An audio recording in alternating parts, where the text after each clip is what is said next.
많은 사람들이 예수님을 만나면 우리가 지난주까지 쭉 읽어왔던 제목처럼 말하면 길가에 있었던 자신들이 정말 살아가야 할 그 길 위를 가지 못하고 길가에 이렇게 버려져 있었던 또는 스스로 나와 있었던 사람들이 예수를 만나면 치유를 다 경험했습니다. 그 치유는 단순히 육신의 치유뿐만이 아니라 그 육신은 물론 그들의 마음, 내면, 더 나아가서 그들의 영혼까지, 영과 혼과 육, 그 모두가 치유되는 전인적인 치유를 경험했고, 그들 모두는 그 이후로는 새로운 삶을, 다시 말하면 예수님께서 가시고자 하셨던 그 길을 따라가는 길 위로 올라온 그런 인생으로 살았다고 하는 것이죠.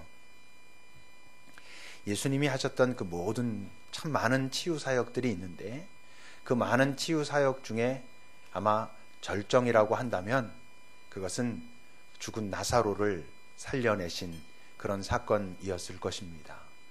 그것은 아픈 자들을 일으켜 세우는, 또 병든 자를 낫게 하는, 눈먼 자를 보게 하는, 이거랑은 조금 다른 차원의 사건이거든요. 생명의 사건이고 영원한 것을 암시하는 그런 사건이었습니다. 죽은 지 사흘이나 지나서 그 시체에서 썩은 냄새가 납니다 하는 그 자를 본래의 모습으로 살려내신 그런 사건이었다고 하는 것이죠.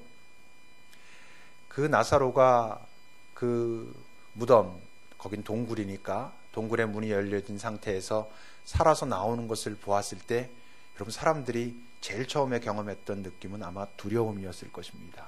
어떻게 이런 일이 벌어질 수가 있는가? 그리고 가만히 보니까 얼마나 기뻤겠어요. 정말 살아난 거예요. 죽은 걸 우리가 분명히 확인했는데, 그래서 다 칭칭 감아서 그 무덤에 넣은 걸 우리가 넣었는데 이 사람이 온전한 모습으로 살아서 나온 거예요. 얼마나 그 나사로를 보면서 기뻤겠습니까?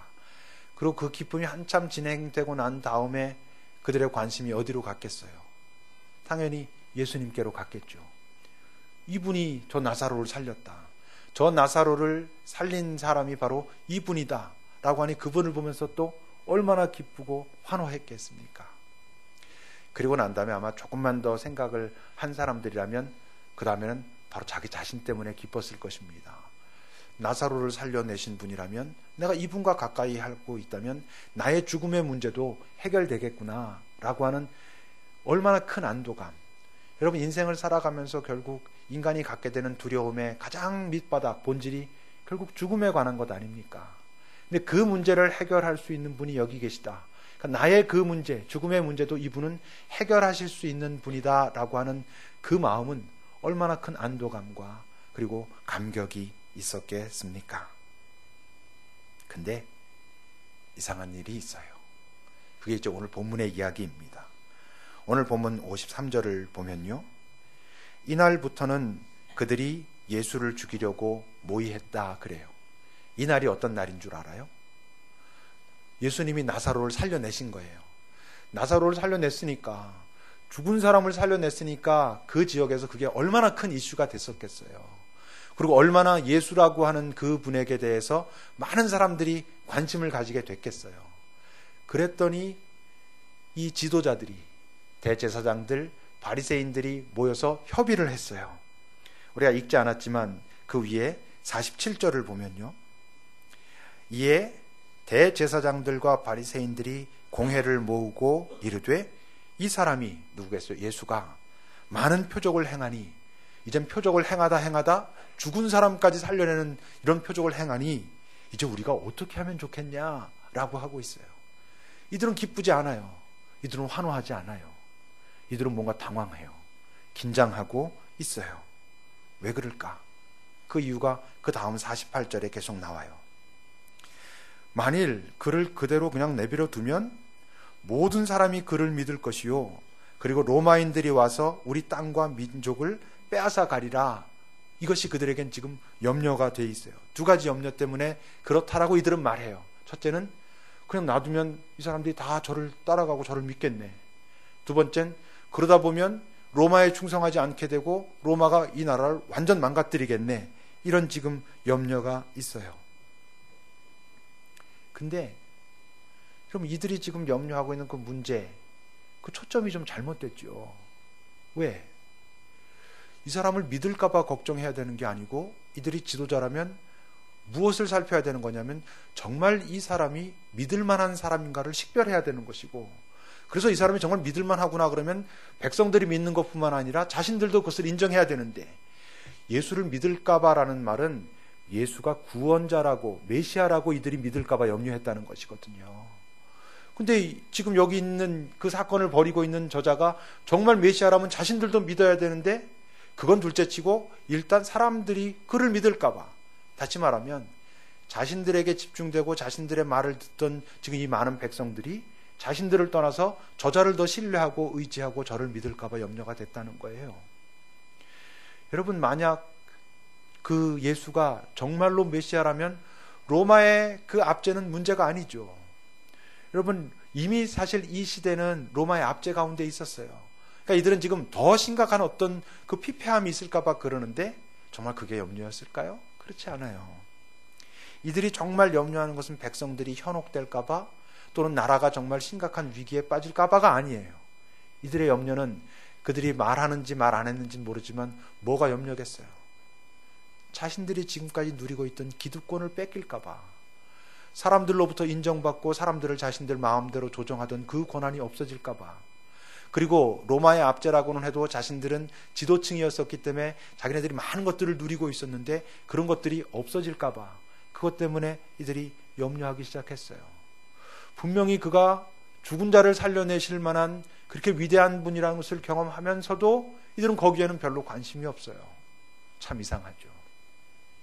근데 그것보다 더 이상한 일이 있어요. 그 다음에 54절을 보면, 그러므로 예수께서 어떻게 하셨다 그래요. 그러므로는 뭐예요? 그 앞에 53절에서 그날부터 사람들이 예수를 죽이려고 모의했다는 거예요. 그걸 예수님이 들었어요. 그러므로라는 얘기는 예수가 그 이야기를 듣고 나서 이런 얘기예요. 그리고 나서 어떻게 하셨다는 거예요? 54절을 계속 보면, 유대인들 가운데 드러나게 다니지 아니하시고 아예 거기를 떠나서 빈들, 이 빈들이라고 하는 그 원문의 뜻은 황량한 곳, 버려진 곳, 이런 얘기예요. 다시 말하면 사람들이 찾지 않는 곳, 이런 뜻이에요. 그런 곳 가까운 데에 있는 에브라임이라는 동네에 가서 제자들과 함께 거기 머물렀다. 거기 머물렀다고 말하지만 더 정확하게 표현하면 뭐예요? 거기로 숨어 있었다, 피해 있었다, 이런 얘기예요. 단순히 대제사장들 그리고 바리새인들만 피한 게 아니에요. 오늘 그 말씀을 보면 모든 유대인들의 눈에 띄지 않으려고 아예 버려진 곳, 사람들이 찾지 않는 곳, 거기 가까이 있는 동네에 가서 숨어 있었다는 거예요. 왜 이분이 이러실까? 그 이유는 맨 마지막 절 57절을 보면 알 수 있어요. 이는 대제사장들과 바리새인들이 누구든지 예수 있는 곳을 알거든 우리에게 신고해서 잡게 하라라고 명령하였기 때문이었어요. 다시 말하면 예수님이 왜 대제사장들 바리새인들을 피한 것은 물론 유대인들의 눈에도 띄지 않으려고 그렇게 저 외딴 곳에 가서 숨어 있었냐 하면 누구라도 보면 자기를 신고해가지고 잡혀갈까 봐.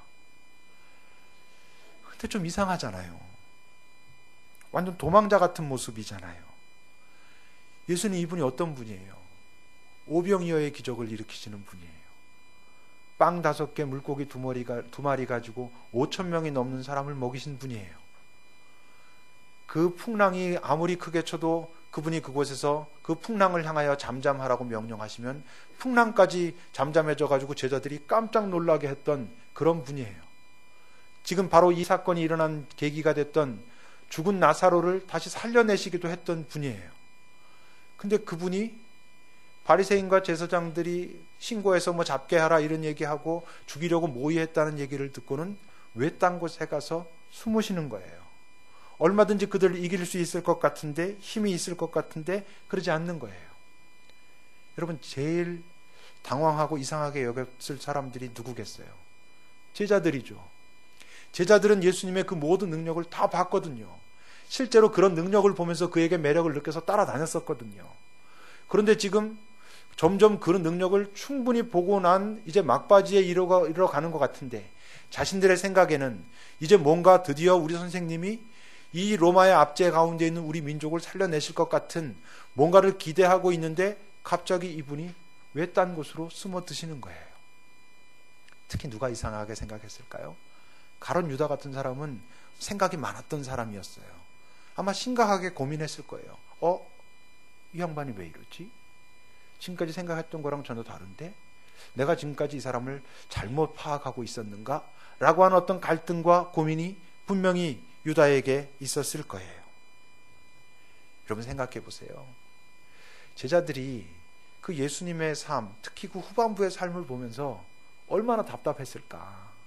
우리도 답답하게 느낄 때가 있지요. 빌라도, 로마에서 총독으로 그 이스라엘 땅으로 예루살렘으로 파송한 로마 총독 빌라도 앞에 예수님이 섰어요. 빌라도는 실제로 예수에 대해서 어떤 기대가 있었어요. 어쩌면 이 자에게 뭔가 있을지도 모른다라고 하는 그런 마음이 있었어요. 그래서 알고 싶어 했죠. 물어봤어요. 도대체 너의 정체가 정말 뭐냐? 근데 이분이 거기서 아무 말도 안 하는 거예요. 여러분, 제자들의 입장에서 볼 땐 빌라도라고 하면 뭐라고 말할 수 있어요? 최고 권력자라고 말할 수 있잖아요. 그 땅에서. 그 최고 권력자 앞에서 자신들이 지금까지 봐왔던 예수의 능력을 보여주기만 하면 최고 권력자가 예수 앞에서, 자신들의 선생님 앞에서 무릎을 꿇는 거예요. 그럼 자기들의 삶도 피는 거예요. 뭔가 큰 역사가 일어나는 거예요. 근데 예수는 한마디도 하지 않아요. 그냥 잡혀가요. 채찍에 맞아요. 그것도 극적인 반전을 위해서 그렇다라고 믿을지도 몰라요. 십자가에 달렸어요. 사람들이 그를 보면서 조롱했어요. 침을 뱉고 네가 정말 하나님의 아들이면 내려와 봐라. 그러면 믿을게. 제자들은 이렇게 생각했을 수도 있죠. 이제 내려오시면 된다. 이런 극적인 반전이 어디 있어요? 내려오면 모든 지금까지의 그 무시당하고 모멸당했던 모든 게 다 없어지는 거예요. 정말 엄청난 역사가 벌어지는 거죠. 근데 내려오지 않아요. 옆에 달린 두 강도와 함께 똑같은 모습으로 죽어요. 여러분, 제자들이 얼마나 황당하고 답답하고 또 의심했겠어요. 한 번의 기회가 더 있었죠. 그분이 부활하셨어요. 이젠 정말 승리하신 거예요. 그럼 어떻게 써야 돼요? 빌라도 앞에 갔었어야죠. 빌라도 앞에 가가지고 봐라, 너희들이 나에게 박은 그 못자국이다. 근데 내가 정말 살아났어. 빌라도가 꼼짝도 못하는 거죠. 산에 가서 부흥회 한 번 하셨어야 됐다니까요. 모든 사람들 모아놓고 산에 올라가서 부활하신 다음에 부흥회 하셨으면 그 역사가 바뀌는 거예요. 그 땅이 전부 뒤집어지는 거죠. 분명히 자신들이 죽여가지고 십자가에 달아가지고 죽은 거 확인했고, 그랬는데 이 양반이 살아나신 거야. 나타나신 거야. 그리고 정말 이제부터는 그분이 지금까지 이전에 보이셨던 모든 기적들을 다 보여주시는 거야. 여러분, 그랬으면 거기 있는 모든 사람들이 무릎을 꿇었을 거예요. 근데 예수님은 그렇게 하시지 않았어요. 기껏 그분이 살아계시는 내내 한 500명 정도, 그것도 가난한 자, 힘없는 자, 실망한 자, 포기해 보이는 자, 그리고 당신의 가까운 제자들 몇 명에게만 나타나고는 더 이상 그렇게 하지 않았어요. 그래서 그 당시에 많은 사람들이 예수의 부활을 인정하지 않았어요. 그랬을 리가 없다는 거죠. 자신들이 보지도 못했고 그것은 불가능한 사건이니까. 그러니까 제자들이 그 당시에는 얼마나 답답했겠어요. 아니 도대체 이분이 왜 이렇게 일을 하시나. 근데 그분이 그렇게 하셨어요. 오히려 순환이 시작되기 전까지의 예수는 훨씬 명쾌하셨어요. 훨씬 사람들의 속을 후련하게 만드시는 분이었어요. 정말 가난한 자들이 후련하게, 힘없던 자들이 정말 후련하게, 속 시원하게 그러셨던 분이었어요. 근데 그러지 않아요. 그때는 그는 승리의 예수였어요. 그래서 어땠어요? 인기 있었거든요. 많은 사람들이 그를 따라다녔어요. 제자들이 그런 모습을 보면서 얼마나 우쭐했겠어요. 근데 예수님 이분이 자기 삶의 절정으로 갈수록 초라해지는 거예요. 힘이 없어지는 거예요. 이상하죠. 영웅이라고 말할 수 있는 그런 사람들이랑은 정반대의 모습인 거예요. 보통 영웅들은 어때요? 처음엔 좀 허접해요. 좀 허접하게 살다가 좀 마지막으로 갈수록 멋져지잖아요. 점점 강해지잖아요. 근데 이 양반은 처음엔 대단했는데, 정말 멋졌는데 갈수록 허접해지는 거예요. 그러니까 여러분, 실제로 우린 지금 다 아니까 그 제자들이 뭐 예수님을 배신했다 이러지만 제자들 입장에서는 도대체 뭘 믿고 더 따라가겠어요? 많은 사람들이 예수를 죽이라고 외쳤지만 그들 입장에서는 얼마나 큰 배신감이 있었겠어요. 우리가 당신의 능력을 보았고 인정했고 따라왔고 그래서 어떻게 할 줄 알았는데 당신 지금 왜 이런 모습으로 있습니까? 라는 얼마나 큰 배신감이 있었겠어요, 여러분. 우리 자신도 질문해야 되죠. 도대체 왜 이분은 이 세상이 아주 명쾌하게 인정할 수밖에 없도록, 아, 정말 이분은 하나님의 아들이구나, 이분에게 나타나는 이 능력은 하나님의 아들이 아니고서는 도저히 불가능한 것이구나라고 보이셨으면 훨씬 명쾌하게, 그 당시는 물론 지금까지도 그것이 인정될 텐데 그분은 왜 그 방법을 포기하셨을까? 그럼 우리가 잘 알다시피 빌립보서 2장에서 그분을 어떻게 설명하죠? 얼마든지 그럴 수 있었지만 오히려 자기를 비워서 종의 형체를 가졌다.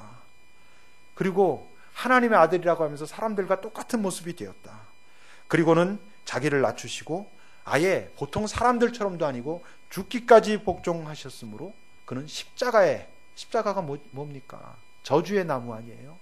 가장 극악무도한 죄인들만 그 당시에 달리던 그 저주의 나무에 달려서 그분은 죽으셨다는 거예요. 여러분, 그러니까 어떻게 그 당시에, 아니 어느 때라도 지금 이 시대에 예수가 그런 모습으로 오면 우리가 예수를 알아보기 쉬울까요? 쉽지 않아요. 힘이 없거든요. 정말 결정적인 순간에 한 방 터뜨려 주어야 되는데 그걸 하지 않거든요. 그러니까 여러분, 믿기가 쉽지 않아요. 여러분, 예수님은 왜 이러셨을까요? 예수님은 이렇게 말씀하시는 것 같아요. 만약 내가 이 세상이 충분히 공감하고 이해하고 수긍할 수 있는 방법으로, 다시 말하면 이 세상이 지금 가지고 있는 힘보다 더 강한 힘, 그들과 비교했을 때 훨씬 더 강한 어떤 큰 힘으로 내가 구원을 이루어낸다면, 도대체 그렇게 구원된 세상이 지금 이 세상과 무엇이 다르겠느냐라고 질문하시는 것 같아요. 내가 만약 힘으로 너희를 구원하면 결국 이 세상은 다스리는 주체만 바뀌었을 뿐, 그 구원된 세상, 힘으로 구원된 세상에서 살아가는 사람들이 꿈꾸는 것은 결국 그 이전의 사람들이 꿈꾸는 것들과 무엇이 달라지겠느냐, 이런 말씀을 우리에게 하시는 것 같아요. 다시 말하면 이런 거예요. 만약 정말 우리의 그 간절한 소망처럼 예수님이 부활하시고 빌라도에게 찾아가셨어요. 빌라도란 어떤 의미냐 하면 예수의 정신을 몰라요. 예수의 마음이 무엇인지 몰라요. 예수가 추구하는 가치가 무엇인지 모르는 사람이에요. 그가 그런 상황에 있는데 예수님이 부활하시고 찾아가면 빌라도는 예수의 무엇만 봐요? 능력만 봐요. 그의 힘만 봐요. 그러면 여러분, 빌라도가 어떻게 했을 것 같아요? 무릎 꿇죠. 당연히 무릎 꿇죠. 힘을 아는 사람들은 더 힘이 있는 사람을 알아보고 그 앞에 무릎 꿇는 것을 주저하지 않아요. 그 앞에 무릎 꿇었을 거예요. 내가 당신을 주인으로 모시겠습니다. 아까 제가 청소년부에다 물어보니까 한 친구가 그러더라고요. 그 다음에 어떻게 할까? 그랬더니 예수님 항상 옆에서 따라다녀요. 그러더라고요. 맞아요. 그럴 거예요. 근데 왜? 예수가 가셨던 그 길이 무엇인지 알고 그 길의 소중함을 알기 때문에? 아니에요. 그가 힘이 있어서. 만약 그 부활하신 예수가 멋진 모습으로, 이 자식아 봐, 내가 이렇게 살아났어, 네가 나한테 어쩌고 저쩌고 했었지, 내가 이렇게 부활할 수 있는 능력이 있는 존재야 라고 했다면 이제 그 앞에 무릎 꿇고 빌라도는 새로운 꿈을 꾸기 시작했을 거예요. 어떤 꿈? 이젠 로마의 총독이 아니라 로마의 황제가 되는 꿈. 내가 당신을 나의 주인으로 모시겠습니다. 나를 도와주소서. 나로 하여금 이 로마 제국의 황제가 될 수 있도록, 그럼 내가 당신께 더 깊이 충성하겠습니다. 이러지 않았겠어요? 힘만 필요하다면, 그리고 힘으로 구원되는 세상을 그가 경험하기 시작한다면 말이에요. 근데 문제는 뭐냐 하면 지금 이 시대에 많은 사람들이 교회 안에서 구하고 있는 그것이 어쩌면 빌라도의 그것과 다르지 않다는 거예요. 가난한 자는 예수를 알고 꿈꿔요. 뭐를? 부자를. 눌린 자는 예수를 알고 꿈꿔요. 자유케 되는 게 아니에요. 자기도 누를 수 있는 힘을 갖게 되기를 꿈꿔요. 포로된 자는 자기도 이젠 이런 상황에서, 이 지긋지긋한 상황에서 벗어나가지고 내가 오히려 사람들을 잡아 가둘 수 있는 그런 힘을 꿈꿔요. 예수를 알고 사람들은 평화를 꿈꾸는 게 아니라 역전을 꿈꿔요. 이젠 내가 지금까지 당하던 모든 것을 갚아주겠다는 거예요. 지금까지 내가 상했던 모든 자존심을 주님 회복시켜 주십시오. 그래서 내가 사람들 앞에서 떵떵거리며 살 수 있도록, 그리고 그렇게 간증해요. 내가 예수를 믿었더니 예수가 나를 이렇게 높여줘가지고 내가 이렇게 떵떵거리면서 살게 되었다라고 말해요. 그걸 간증이라고 하고, 많은 사람들은 그런 간증을 듣고 난 후에 나도 그렇게 할 수 있도록 해달라고 간절히 기도하기 시작해요. 근데 예수님은 그것을 꿈꾸시지 않았어요. 만약 그런 세상을 꿈꿨다면, 정말 모든 사람들이 예수를 알고 난 다음에는 이젠 상황이 역전돼가지고 예수를 알지 못하는 사람들을 누르고 밟고 이기는 그런 것을 꿈꾸셨다면 예수님은 이런 방식으로 구원을 이루시지 절대로 않으셨을 거예요. 왜 그렇게 초라한 모습으로, 왜 그렇게 패배자의 모습으로 구원을 이루셨겠어요? 당신이 먼저 승리자의 모습으로 구원을 이루시고 우리에게 그 승리를 따라오라고 하죠. 그러면 그분을 따라가는 건 훨씬 쉬웠을 거예요, 여러분. 예수를 답답하다고 해요. 왜? 예수님 때문에? 아니, 나 때문에 예수가 답답한 거예요. 예수님이 당신의 고난을 예고했어요. 예수의 고난을 들은 베드로가 예수님의 멱살을 잡았어요. 실제 원문은 멱살을 잡았다는 뜻이에요. 멱살을 잡고 흔들면서 절대로 당신에게 그런 일이 일어날 수 없습니다라고 말해요. 예수님 때문에? 아니에요. 그가 진짜로 하고 싶었던 말은 당신에게 그런 일이 일어나면 나는 어떻게 합니까? 라고 말하는 거예요. 우리는 예수에 대해서 실망할 때 사실 나 때문에 실망해요. 예수에게 대해서 답답할 때 나 때문에 답답해요, 여러분. 근데 아세요? 예수님의 승리는 언제 왔게요? 우리가 지난주에 가나안 여인에 대해서 살펴봤지만 예수님의 승리는요, 마치 그 가나안 여인이 개 같은 취급을 받으면서 그러면서도 땅바닥에 깊이 엎드렸을 때 그가 구원을 얻은 것처럼 예수의 승리도 그 순간에 왔어요.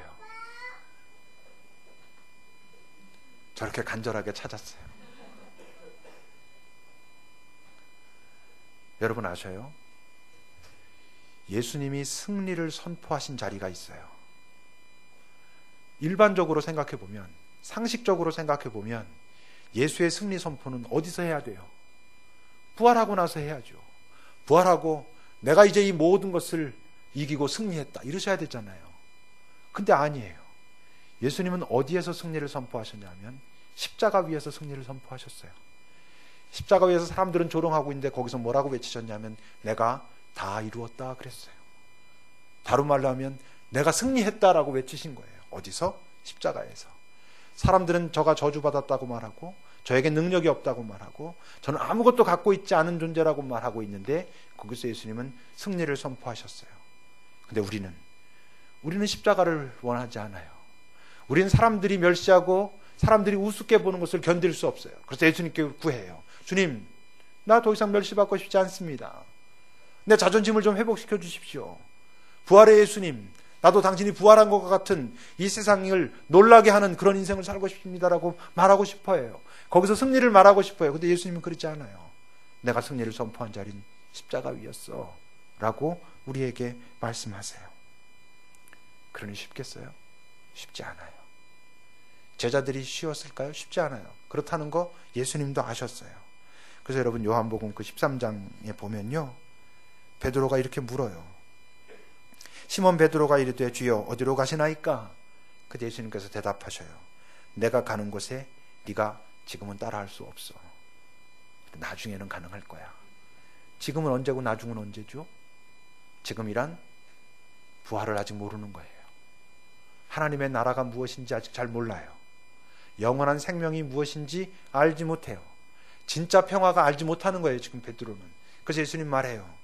네가 하나님의 나라에 대해서 명확하게 알기 전까지, 내 안에 진짜 평화가 만들어지기 전까지 너는 나를 정말로 따라올 수는 없어.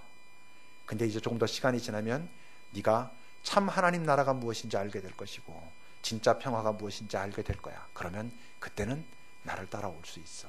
따라오고 싶어질 거야. 따라올 거야. 그래서 내가 지금까지 너를 참았고 너를 기다렸고 너와 함께 했어 라고 말씀하시는 거죠. 우리도 그래요. 그냥 그분이 주님이라고 우리가 말하고 있기 때문에 따라갈 수는 없어요. 그분이 하나님의 아들이라는 것을 머리로 안다고 해서 우리의 실제 삶의 현장에서 그분을 따라가는 선택을 할 수는 없어요. 언제 가능해요? 내 안에 하나님의 나라가 만들어지면, 내 안에 참 평화가 만들어지면, 그리고 나서 보니까 더 이상 내가 꿈꾸는 것이 역전이 아니라 평화라면, 내가 저를 누르는 것이 아니라 더불어 함께 살아가는 것이라면 그때는 그를 따라가고 있는 거예요. 우리 주님께서 이제 2013년 이 한 해를 우리에게 그것을 요구하시는 것 같아요. 나를 따라와라. 근데 억지로는 안 돼. 그러기 위해서 네 안에 참 평화가 만들어질 수 있도록 네가 그러기를 꿈꾸고 그것을 위해서 애썼으면 참 좋겠다. 네가 정말 하나님의 나라의 그 기쁨과 맛을 맛보며 살아가는 그런 존재가 되면 좋겠다. 그렇게 되면 네 눈에 보기에 좋은 것, 그것이 바로 나를 따라오는 그 길이 될 거야. 여러분, 그게 자유죠. 그게 평화죠. 역전을 꿈꾸는 자들이 아니라 더불어 함께 사는, 함께 평화로운 것을 꿈꾸는 사람들. 여러분, 이 세상엔 역전한 사람들에 의해서 이 세상은 평화로워지는 게 아니라 평화를 꿈꾸는 사람들에 의해서 평화로워지는 거예요. 우리에게 그 삶을 요구하세요. 우리의 가정이, 우리의 일터가, 내가 만나는 모든 사람에게 평화를 나눌 수 있는 그런 존재가 되기를, 그것을 꿈꾸는 2013년이 되기를 우리 주께서 원하고 계세요. 기도합시다.